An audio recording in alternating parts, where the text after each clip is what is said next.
welcome to Getting to the Truth in This Art. I am your host, Rob Lee, and today's guest is writer, spoken word artist, and speaker, Kondwani Fidel. Welcome to the podcast. What's up, man? What's up, Rob? Thank you for having me, man. No doubt, Mel, no doubt. I'm happy that a barbershop conversation actually turned into a guest. So that's really cool.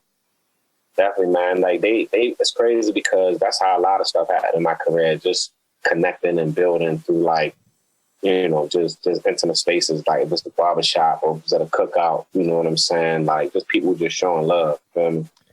Yeah, absolutely. And Baltimore is like one of the things I've been coming to and speaking with people who have different relationships here, whether they've moved here or whether they lived here forever.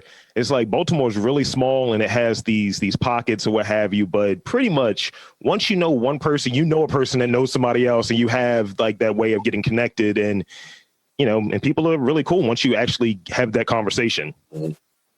So let's get into it. Some of these questions I got real quick. I like to let the guests describe what they do. I'm going to give that 1,000-foot view, but describe like what your work is, your work. So then I'm a writer, essayist, poet. And I would just say that my work is just, just personal storytelling. Just being honest and truthful about my experiences growing up in Baltimore, living in Baltimore. And, as I get older, and as I just become wiser and just, do more research, I'm also not only just talking about the experiences, but how and why these realities here in Baltimore exist, by adding historical context to the stories that I write about. So you get both sides of the spectrum. You get a personal, honest view of what this guy is going through. If it's the relationships he had with his parents, the relationships he had with his friends, the relationships he had with people in the school, in his neighborhood. Like you could see that.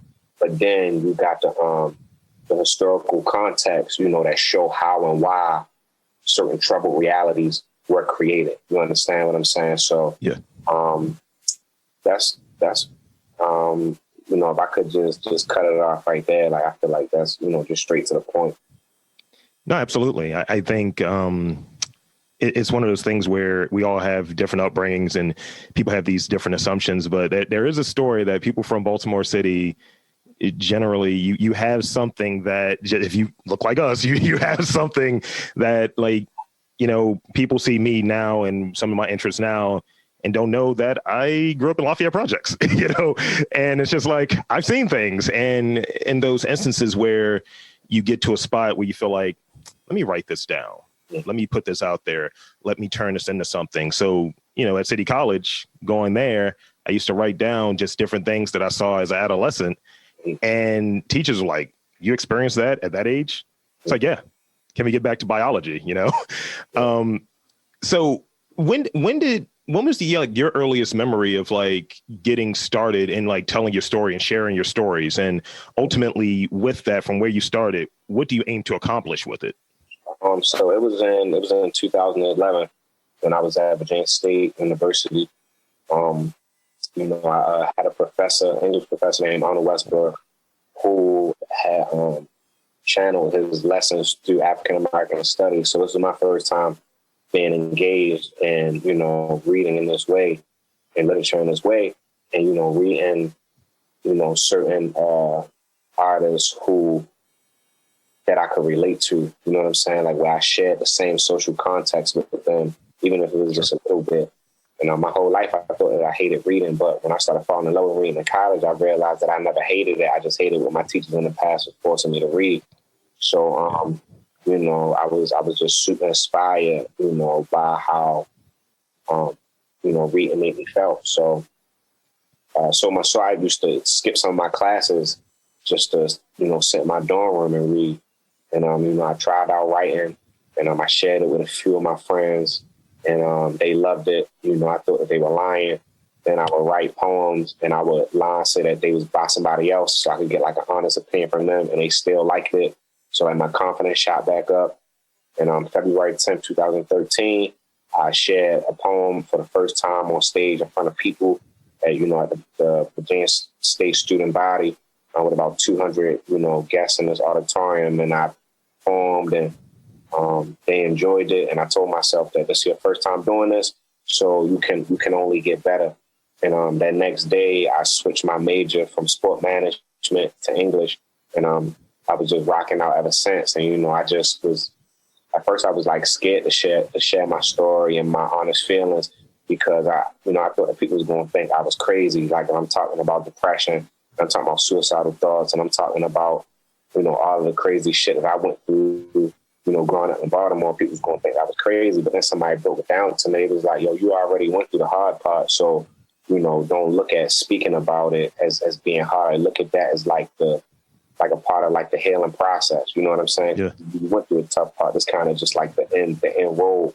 You know what I'm saying? And also, it was people, that I looked up to, like the Tupacs and the Jay-Z's and the J. Cole's at that time, and the Lauryn Hills and the Amy Winehouses, and I just feel like the reason why I love them, is because they just so vulnerable and honest in their work. You know what I'm saying? They talk about everything from their drug addictions to violence that they committed amongst other people, to the violence that was inflicted upon them.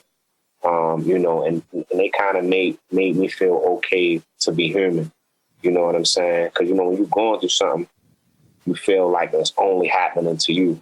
You know what I'm saying? Until you start sharing those stories and you connect with other people, you be like, wait, I'm not crazy. You know what I'm saying? I'm just one of the people that's just talking about it. You feel me? So started as that. And, fast forward, I came back home to Baltimore. I graduated in 2015. I started working as a pool attendant down Patterson Park. And I was still just, I didn't know nothing about the art scene in Baltimore. So I just stumbled across a few places where I could perform my poetry. I'm dropping videos on the internet. And, long story short, I started getting phone calls from teachers and professors saying that they want me to come teach my work in their classrooms, or that they was teaching my work and they want me to come speak to their students.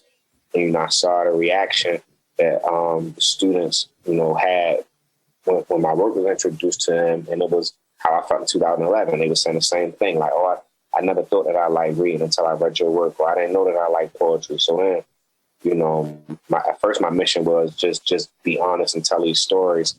And then after I seen how the kids started relating to it, then that kind of became like my moral obligation, you know what I'm saying, to like explicitly get into schools so I can introduce this work to students in a way that I didn't get introduced to it when I was in high school, middle school, or whatever.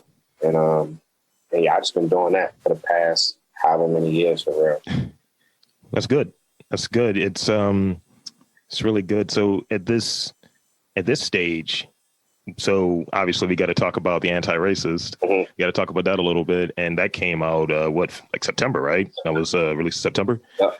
So how's your career changed since then? I mean, it's out during COVID, so I would imagine, it's not exactly what it would be if it wasn't COVID, but how has it changed? In what ways has it changed? I would say that it changed because this is what would be considered my debut.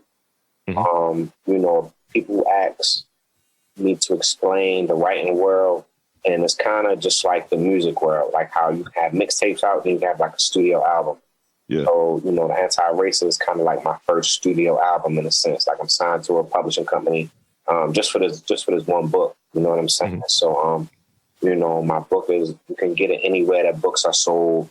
You know what I'm saying? And I would say that it changed now just because like I'm in a game. It's like you can be nice in high school, you can be nice in college, you can be nice in the D League, you can be nice on the streets, you know what I'm saying, at your local basketball court, but it's just a different type of vibe when you get into the league. You know what I'm saying? So, and everybody journey is different. So I'm just excited just to, be on the same bookshelves as some of my peers and also as some of, my idols. So I feel like that's how, that kind of, changed for me. And if it wasn't COVID, you know what I'm saying, I probably would be able to tour, you know what I'm saying, mm-hmm. travel throughout the country and do speaking gigs. So, I was kind of upset about that, but, this is something that, is affecting everybody, and it's really nothing that we can do about it. So I'm just chopping it up, you know what I'm saying? It's a part of the process.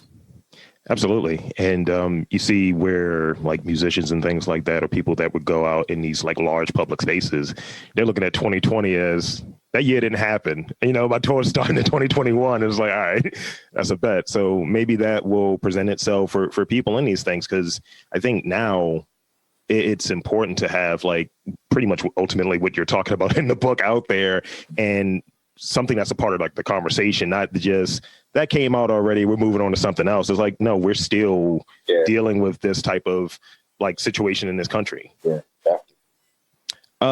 So you touched on it a little bit, but I want to like hammer it in a bit more. So what does it mean for you to be a creative that's from Baltimore?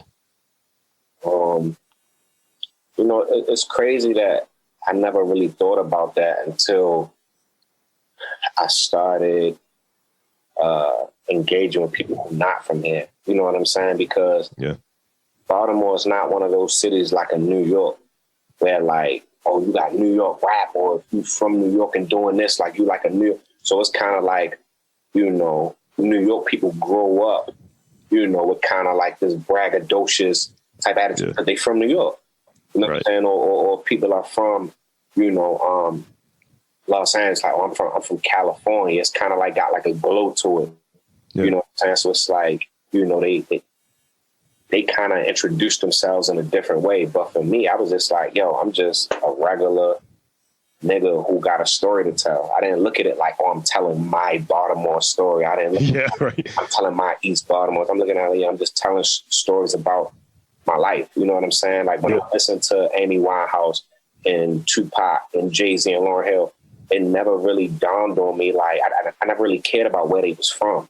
You know what I'm saying? I just cared about their story. And again, that's like who I was, you know, studying at that time. But then, you know, when people would analyze my work and, you know, I would, you know, give speeches about my work and stuff like that, you know, then I started realizing that, yo, like Baltimore is a different place. You know what I'm saying? It's different than a lot of other cities, you know, in this country.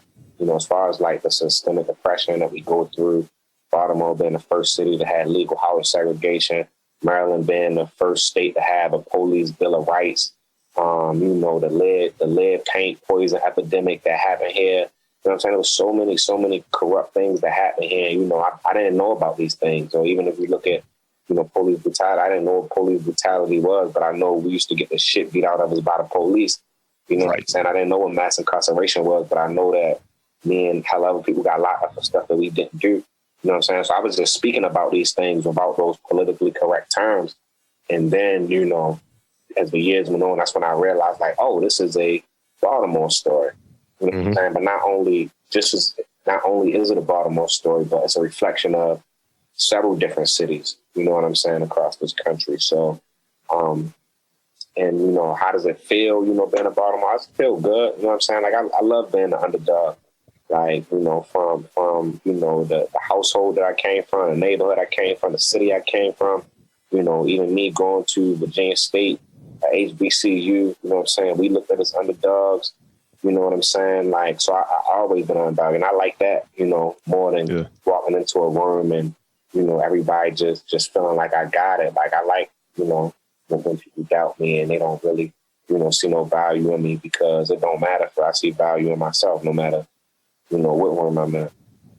It comes from within, and it's kind of one of those things where you go there and someone just assumes and they doubt or whatever. And it's like, yeah, I'm going to show you. You're going to see it.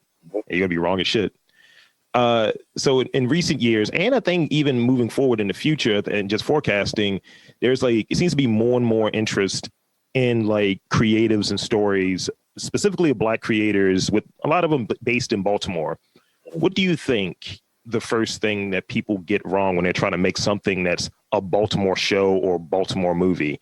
I've heard it's the accent. I heard it's like the localities. It's like, yo, that's not near Mondawmin, my guy. Like, what do you think these properties get wrong when they try to tell a Baltimore story? I would say the accent is one thing, you know, but the most important thing I believe is where they missed the mark is that, you know, Baltimore is not a monolith. There's so many different types of people here. There's so many, you know, different things that people are into. And I'm not saying you can't tell stories about violence. You can't tell stories about sports. You can't tell stories about dirt bikes. You can't tell stories about that wire-esque aesthetic because that stuff does happen here. So it's like, as an artist, I'm like, I want people to have their freedom and be able to do what they want. But it's like, you know, it's other parts of the city too. You know what I'm saying? And it's that thin line between, you know, being an artist and just doing what you want with your shit and feed into the propaganda. You know what I'm saying? And honestly, that's something that we'll never know. Like, only that person and God, that's what they got to deal with. But, you know, I just wanted to be some new stories, you know, that come from the city because there's so many here. You know what I'm saying? And I honestly don't care how outsiders feel about Baltimore, but I do just, you know, want the Baltimore people to be able to see themselves in a new light because they know that they just not violence and murder. There's so many other things, you know what I'm saying? And, you know, imagine if, right, you on a dating site, right? Yeah. Imagine if, like, it was like a highlight reel of, like, who you are in, like, the past year. But they had every clip of you when somebody pissed you off. Like, I ain't fucking with Rob, you know what I'm saying? Yeah, dude, you know what I'm saying? Yeah. Man, crazy. They ain't showing when you was helping your mother out with the groceries. They ain't showing you taking care of your little sister. They ain't show the time that you was laughing. Like, they just edit the shit and just put all these clips. You know what I'm saying? So you gonna keep watching stuff like, damn, like, what? You know what I'm saying? Where the other parts of me at? You know what I'm saying? It's like a shitty performance review. Right. You know what I'm saying? So it's like, that's all I want. You know what I'm saying? Is just to show some different elements of what go on in this city and do it in a way, you know, that does the people justice, like take care of it, take care of the art, you know what I'm saying? And not just be sloppy with it. Don't just put out content just because you feel like it's timely. Like, take your time with it, man. That's all I want. Yeah, I agree with that. It's, you know, I think in part in doing this, like, I almost have this vetting thing I used to do with people in, like, the first iteration of this show, the first, like, maybe dozen episodes. It's like, are you really from Baltimore? Are you really down for the cause? Or are you just someone that's here for some degree of, like, stamp of approval? Because I've heard from so many people, some people will come up here, get all of the adoration, get all of the, is my shit good enough? And then they use that to go to a Philadelphia. They use that to go to a New York because we have this degree of authenticity. We'll tell you if you got bullshit. Yeah. And I've seen that. So I try to use this podcast in some ways to talking to people. It's like, oh, okay. Is this real or is this not? Because I'm not trying to be a part of that. And the other thing is, like, you're right. People, I don't think they get things right here. When they come here and they try to make something that's Baltimore, something that's off, and it's like, it's rushed.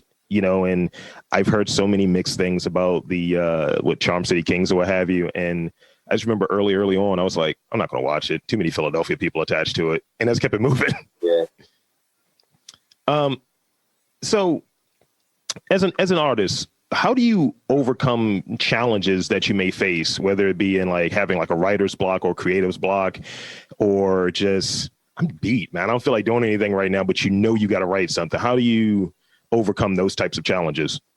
You know, I either read or I watch, you know, I might watch some Dave Chappelle or some other kind of stand up. Yeah. I listen to music more than I do anything else in this. I listen to music more than I eat, sleep, drink, write, read, like, no bullshit. So I listen to a lot of music. And, you know, lately, maybe I'm gonna say, like, during the pandemic, you know, I kind of been stuck in, like, some weird spaces where I haven't been able to, like, sit down and focus and complete, you know, small tasks that I could usually knock out or even, you know, finish projects. And I just been trying to embody the idea of not becoming, how can I say this? I've been trying to avoid the vanity of being productive.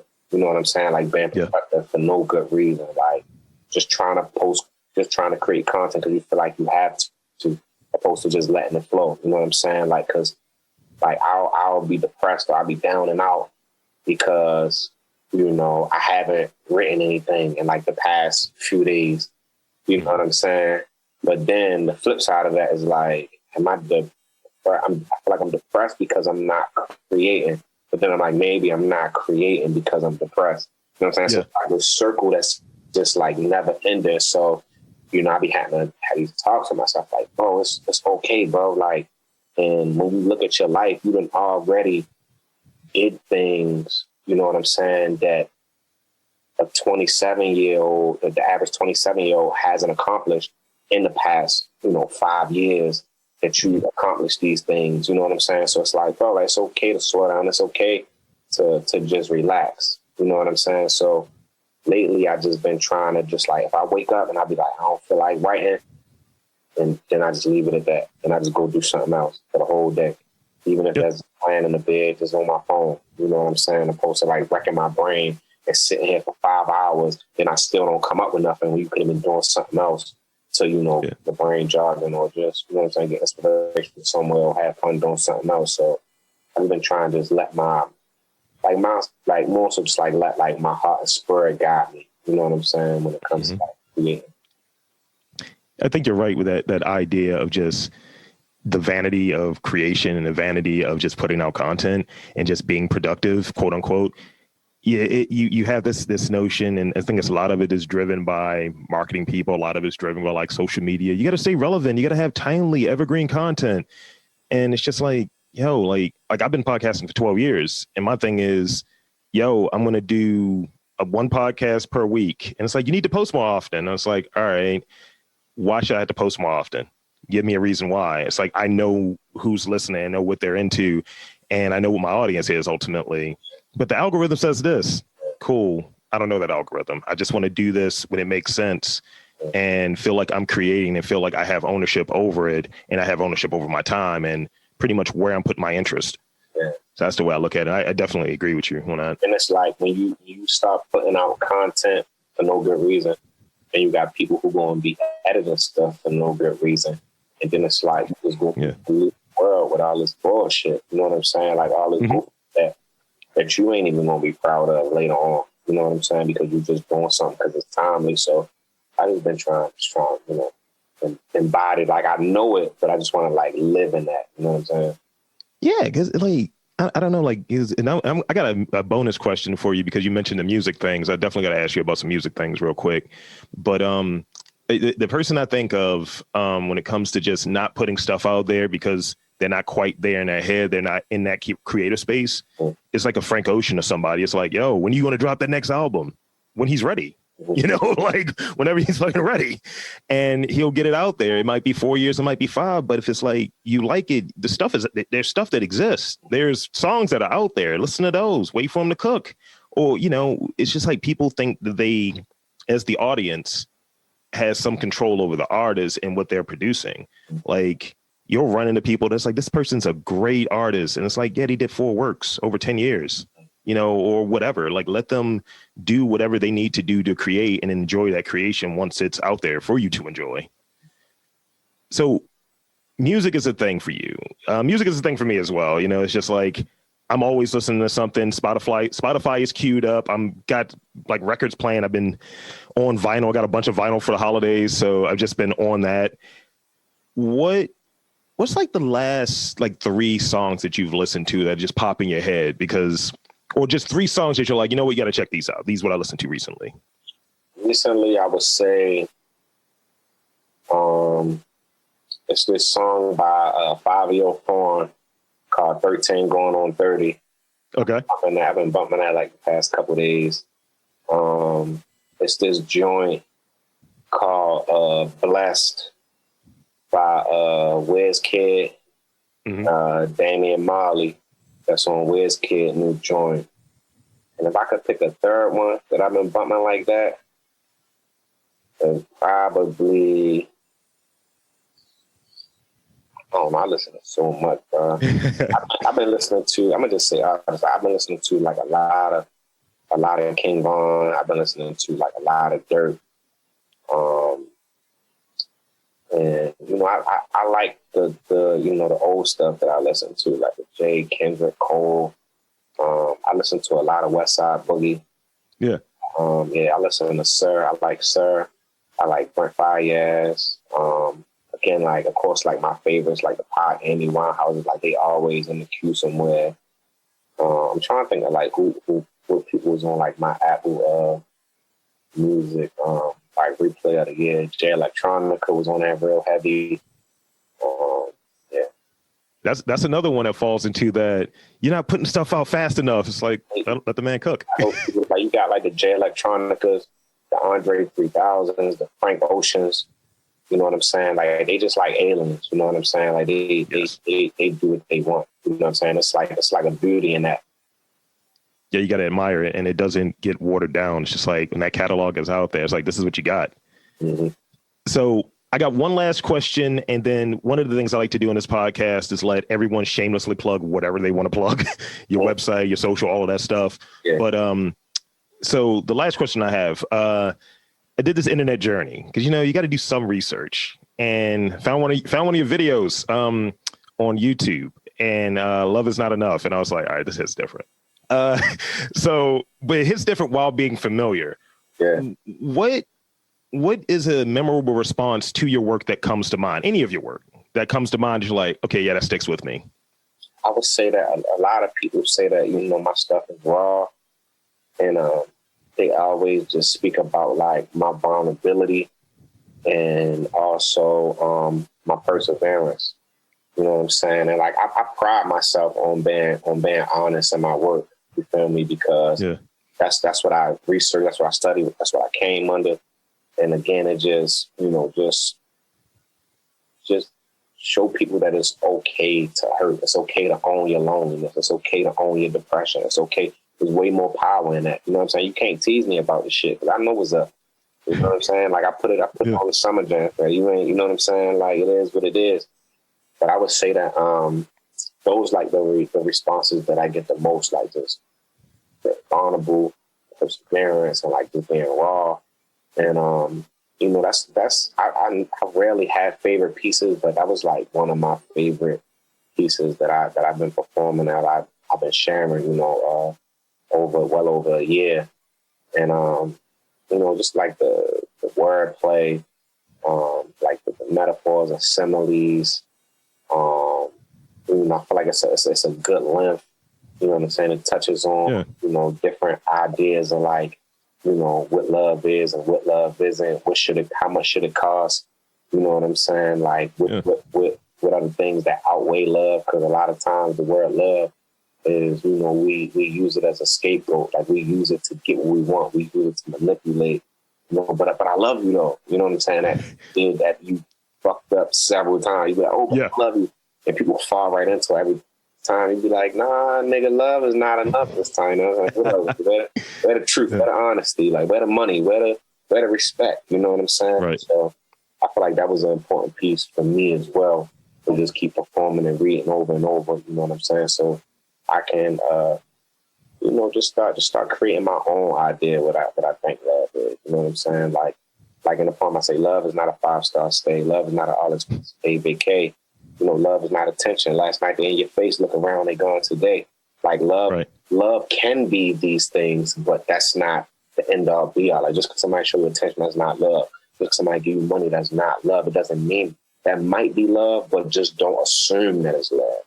Right. You know what I'm saying? Like make sure that it's love before you start running around like, oh, they love me. You know what I'm saying? Like make sure it's really there. You feel me? Yeah. That goes back to what you pride yourself on, that authenticity is like, what's real, you know? Yeah, that's right. So, go ahead, please. And like everybody love language different. You know what I'm saying? Say if I'm a person who love language isn't giving gifts, you know what I'm saying? and I'm rich, then does it even matter if I buy you a bag and I buy you these shoes and I buy you these earrings if it don't mean shit to me? You know what I'm saying?